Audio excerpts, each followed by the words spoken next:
What's up, it's Cinema Shogun here, and if you clicked on this video, then I hope that you have already seen Black Panther Wakanda Forever, because I do plan on diving right into some spoilers in this video. In fact, this will be a spoiler review. Now, the way I do my reviews are my spoiler reviews. I don't do a full breakdown of the movie scene for scene. I just talk about random things that stick out to me from the movie. So don't worry, I'm not going to spoil the movie from front to back, but there are some things that I will spoil. So if you want to go into the theater with an open mind, not knowing anything about this movie, then this may not be the video for you.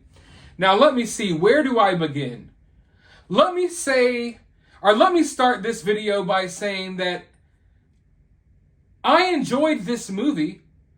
Like, I had fun with this movie, but I can't necessarily pinpoint a reason as to why I like this movie. And don't get me wrong, I can pick apart movies, and I could pick this movie apart. But what matters to me is how I felt in the moment. And in the moment, I enjoyed myself watching this movie. But I don't really know why. I mean, maybe it's because I went in with my expectations just extremely low, like bottom of the barrel low. I did not want to see a Black Panther movie without T'Challa. I've been one of the people that really wanted them to recast T'Challa for the MCU. Also, I've just been disappointed by almost everything the MCU has been putting out lately. And maybe that's another reason why I enjoyed this, because at the very least, I feel like this movie proves that the MCU and Disney and Marvel, they could still put together a competent movie if they wanted to. It just seems like they no longer want to, especially when you watch their Disney Plus series. You know, like the random series that they have on Disney Plus, like She-Hulk. That is absolute garbage. And, you know, that was the last thing that I consumed from Marvel. So maybe that's why, you know, my bar was extremely low. This is me coming in after watching a few episodes of She-Hulk. You know, just to let you know, I could not even finish that show. And I am a She-Hulk fan. So my expectations were really low. The bar has been set extremely low by the MCU, at least in Phase 4. So going into this movie, I did not expect to enjoy it the way that I did. But don't get me wrong, there's nothing groundbreaking about this film. Like, this movie isn't anything to write home about. Like, this movie isn't something that I would, like, go to my friend and be like, oh my God, did you see Wakanda Forever? You have to see it. You know, it's just a movie that I watched, and while watching it, I enjoyed it. Now, it's also a confusing movie for me because I don't know if I'm going to like this movie more once I watch it again, or I'm going to start hating this movie. Usually I try to watch a movie a couple of times before I do a spoiler review, but I only saw this movie once, and it's not necessarily something that I'm dying to go back to the theater to see again. But I don't know if this is a movie that I'm going to like more going forward, or I'm going to start to dislike going forward. But in that moment, as I was sitting in the theater, I had a good time. And like I said, I don't necessarily know why. I think a lot of it, though, is because there's more love and heart put into these characters as opposed to a lot of the other generic characters in the MCU. And maybe it's because, I don't know, it's because I formed a certain connection with these characters in Black Panther and enjoyed, you know, spending some time in this world again. Or maybe it's because, you know, this movie for me, it was not necessarily about Shuri. It was not about the Black Panther. It was more about an ensemble cast of characters and their lives in Wakanda, and how different things affected their lives in Wakanda, and how the death of the death of T'Challa in their universe affected them. Now, one thing I will say is, I was like 10 minutes late to this movie. For the first time in my life, I was late walking into a movie theater. So I missed the whole opening scene with Shuri trying to save T'Challa. I missed the T'Challa funeral. By the time I was walking into the theater, Angela Bassett was already at the UN with some captives who I guess were trying to get vibranium from Wakanda. I don't know. I did not see that little first 5 or 10 minutes of the movie. Now, I don't know if seeing, T'Challa's funeral and stuff, if that would have made me like the movie more or dislike the movie more. I don't know what effect it would have had on me. Because I can honestly say that in this movie, my favorite parts of the movie were when it was just going, when it was just running. When they stopped to have these emotional moments about T'Challa, those were my least favorite parts of the movie because, I don't know, maybe it's because I'm not ready to let T'Challa go within the MCU. I don't know what it is, but I just didn't feel like sitting there and focusing on that. I did not feel like, the MCU trying to pull at my heartstrings by using the death of a person who died in real life, So I didn't really want that. I did not want them to focus on that too much. And luckily they didn't. But I think a lot of people did want that. And a lot of people went here, to get more emotions out of this film than what they did. Because when you watch that No Woman, No Cry trailer for Black Panther, it seemed like this movie was going to be more emotional than what it was. Now, don't get me wrong. There are emotions there. And maybe it's just me being cold-hearted. But I liked when the movie was just letting itself be its own thing, as opposed to, well, what about T'Challa? Let's talk about T'Challa. Let's sit down here and talk about T'Challa. Let's have this conversation about T'Challa. I liked the movie more when it was just Shuri and Okoye and them doing their own things. And speaking of Okoye, I think she was the standout character of this movie. I think she gave one of the best performances in this movie. And I really, really liked her character in this film.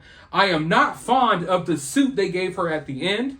I feel like they should have did a better job with that suit. I don't know what to call it. It almost looks like one of the robot ninjas from Mortal Kombat. But I was not liking that suit at all. I wish they did something different there. But Okoye's performance, I think she did a good job. I think they gave her a good bit to do in this movie. And speaking of that, I think they give everyone a good bit to do in this movie. The movie's entitled Wakanda Forever. And I mentioned that I thought that name for this movie was fitting because this movie was very much about Wakanda, or the people of Wakanda, as opposed to just being centrally about one character. Now, being about Wakanda, it spent more time focusing on, random characters from Wakanda, but it didn't do too much world building on Wakanda. Like, there was not many introductions of new Wakandan technology. I didn't feel like we explored new areas of Wakanda that much. You see, the first film, it was almost a magical moment when you go into Wakanda and you see this super advanced civilization that is a secret to the rest of the world. And I felt like they missed out on some opportunities in this movie to expand on that, to expand on Wakanda itself. But wherever they missed on expanding on Wakanda itself, they damn sure spent plenty of time expanding on characters within Wakanda. I feel like, various characters got their shine and their spotlight, from M'Baku down to Okoye and other people as well. Angela Bassett, I felt like she gave an amazing performance, but I feel like her death fell flat. Her death fell flat for me. And I don't feel like I needed her death in this movie because it was overshined by the emotions that you already have for the loss of T'Challa and for the fact that T'Challa's not there. So her death, it almost seemed like it was like, oh, she died. And I felt like it should have been more emotional, more impactful. But in the moment, with everything else that is going on, and, you're just sitting there with the realization of, like, Chadwick Boseman's gone, T'Challa is gone within the MCU, this death did not seem like it needed to be there. And once you got it, it did not have the impact, at least for me it didn't, that I thought it would have. So I feel like they almost kind of just glanced past it, but I understand, from some aspects why it was in there, because it was trying to show you that Shuri was becoming this person that really wanted vengeance, and this was the one thing that pushed her over the edge to decide to become the Black Panther. But in many ways, this movie did not even need Black Panther in the title. If you're going here for a Black Panther movie, you're not going to get a Black Panther movie. And when I say that, I don't just mean you're not going to get a T'Challa Black Panther movie. Obviously, we already knew that. But you're not really getting a Shuri Black Panther movie either. Shuri is Black Panther for, what, like 15, 20... I don't want to say a screen time, but she's not Black Panther for long. And once she becomes Black Panther, it's not like you see her do much. It's more so one fight focused on this fight with Namor. Speaking of the fights, though, this movie had some great fight scenes. I really dug a lot of the fight scenes in this movie, and I dug that this movie dived into a different aspect than any other movie within the MCU so far. It was very much so about these two worlds colliding. And it got into like the politics of the MCU, not the politics of modern day. We know, like I stated before, and I state in all my videos, Disney and Marvel and Hollywood, they put in all types of propaganda. They fill these movies to the gills with propaganda. But there was not much modern day politics in there. It was more so politics within the MCU, although I do think there's conversations to be had. And, I think that the movie was touching on certain things like immigration, and maybe even to take it one step further, I feel like in many ways the movie was touching on relations between African American people and immigrants and, Spanish people and other people who come to this country. I think there was conversations to be had about that. But all in all, I really dug the colliding of the worlds. We have this one hidden world with Wakanda and this other hidden world. And honestly, I don't even remember the name of it anymore. And I'm not going to try to remember this whole new backstory for Namor.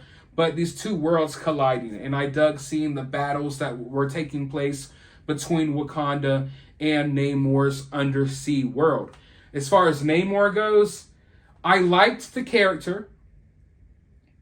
I don't like when they come in and change people's backstories, when they change characters, and they definitely changed Namor around. Okay, this is not the exact Namor that you know and love from Marvel Comics. He's definitely different. But at the very least, they tried to give him somewhat of a backstory. They gave him a backstory I could respect. Don't get me wrong. I'd rather see them remain true to Namor. But if they're going to switch him around, I'm glad they actually gave us a valid reason for it and gave us an interesting backstory that we could somewhat appreciate, as opposed to just changing him for no reason. But Namor does some cool things in this movie. I would like to see Namor more, no pun intended. But I feel like some of his acting fell flat. There are some moments, some lines that he delivered that really should have been more menacing, that should have been more cool, and should have had more of an impact, but they fell flat because I don't feel like he was doing that great of a job at getting across some of his lines. But then again, his character was this conflicted character, and you never really get the vibe of who his character is really supposed to be. Is he a good guy? Is he a bad guy? Is he this ruthless person? Or does he really have a heart of gold? I guess there's more to be seen and found out about this iteration of Namor in future movies. But I feel like he was okay. It was nice seeing him on screen. They gave him some awesome like Mayan costumes and stuff. And on screen, that looked pretty cool. But at the same time, it's not the exact Namor that we know from the comics. And I have mixed feelings about him, but I felt like he was pretty dope. I'll say that. He's not someone, his character isn't something that I would totally trash. It was serviceable. Could have been better, but it damn sure could have been worse. So, Riri Williams. Let's talk about Riri Williams. I felt like, just like with Namor, they gave valid reasons for these characters to be there. Like, the MCU is starting to introduce characters that I don't feel like need to be there. America Chavez within the Multiverse of Madness, I mean, they gave you a reason for her being there, but she was more of a MacGuffin. You know, like, okay, we need her to open this portal. And it feels like you could have wrote the movie without her. Riri Williams, she blends into this movie. Like, it doesn't feel forced. It feels like, yeah, sure, she could be there. You give a valid explanation for her being there. But her acting in this movie was a little wonky. And I felt like some of her lines were a little bit overforced. And I felt like her character was written in a way that they were trying to make her this character that was surprised about everything and was questioning everything. And she was supposed to be this comedic relief in certain parts where it did not come across as being that funny. But all in all, I did not mind her character. I didn't like the suit at the end of the movie, though. I wish it looked a little different. But she's okay. I did not hate her character in the way that I thought I would. Because, just to give you a little bit of backstory about me, I don't care about this all new Marvel where they replace all of the Marvel characters we love with basically little girls and stuff, like teenage girls. I don't care about teenage girl Hawkeye, Kate Bishop. I don't care about Riri Williams. I don't care about all of these other characters that they've created within the past decade or so, ever since Marvel went totally woke and people stopped being able to actually enjoy the comic books. So I don't care about Riri Williams, but in this movie, I didn't think she was that bad. And the whole entire movie wasn't that bad. I thought it was going to be worse. But given what they were working with, when you know in the back of your mind that this movie was supposed to be totally different, this movie was going to be a movie focused on T'Challa, and then of course the actor who played T'Challa, Chadwick Boseman, died unexpectedly.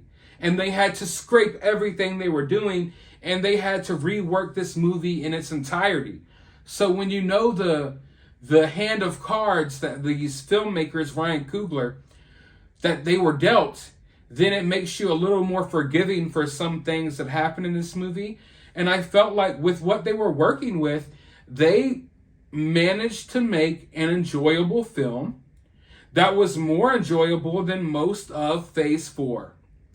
I feel like Wakanda Forever was better than most of the stuff that we have seen in Phase 4. And as far as, I've touched on most of the characters in this movie, but Shuri is the main character of this movie, although this is an ensemble cast, and I don't think they focus solely on Shuri. She's still the main character of this movie, but I felt like she did a great job. She tried to get her emotions across. There were a couple of cringe scenes, like Wakanda Forever! Like, there were a couple of cringe scenes in this movie, but I felt like she came and she did her thing. You know, in this movie that could have been totally overshadowed by the loss of Chadwick Boseman, Shuri, Letitia Wright, the actress who plays Shuri, she came in and did her thing. And while we're talking about Letitia Wright, I actually respect her in real life for some things that she has said on social media, and I know that the cancel culture mob were trying to cancel her. So I respect her standing up and saying certain things. But as far as her character goes in Black Panther, she had tons of swag. And I'm not necessarily meaning the way she dressed, the way she carried herself.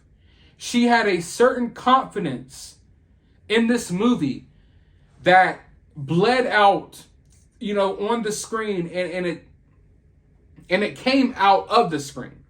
Her confidence in this movie for me jumped out of the screen. And by the time she became the Black Panther, I didn't hate it as much as I thought I would.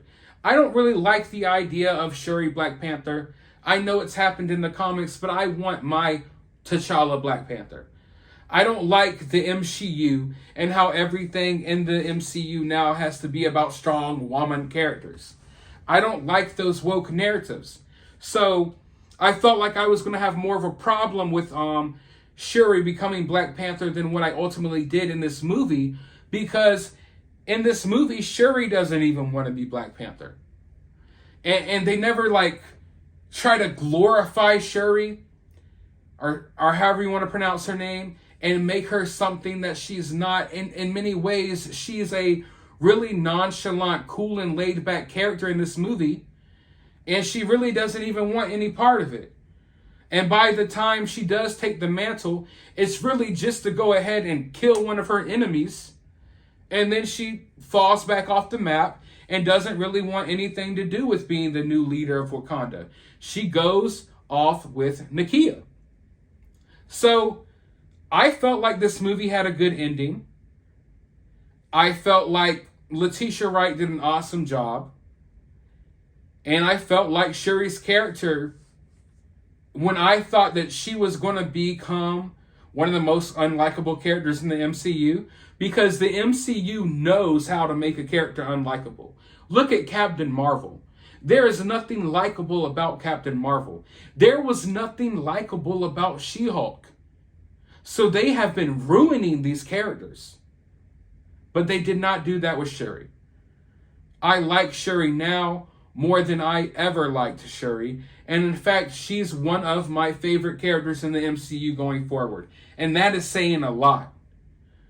But the confidence she displayed in this movie and the way they wrote her character made me appreciate her, because I can connect with some of her attitude and the way she feels. So I know that's probably just something personal for me, and that other people won't get that same feeling. But for me, I really connected with her character in this movie. And it goes to show that the woke narratives are BS. You don't have to look like a character to connect with a character. Look at me. Look at me. Take a hard look. And go look at Letitia Wright. Go look at Shuri from Black Panther. We are the exact opposite. I'm fat. She is thin. I'm white. She's black. I'm a man. She's a woman. But I connected with her character, and I saw certain qualities of myself within her character. And I'm not supposed to be able to do that. In fact, what the woke idiots were saying, what were they saying? White people shouldn't even go see Black Panther. Oh, God. I don't know what the world is coming to. It's collapsing around us. But at the very least, I guess I enjoyed this movie. And that's more than I thought I would be able to say about it. But let me know your thoughts about this movie down in the comments below. While you're down there, hit that thumbs up button, hit that subscribe button, ring that notification bell, and I'll talk to you all in the next video.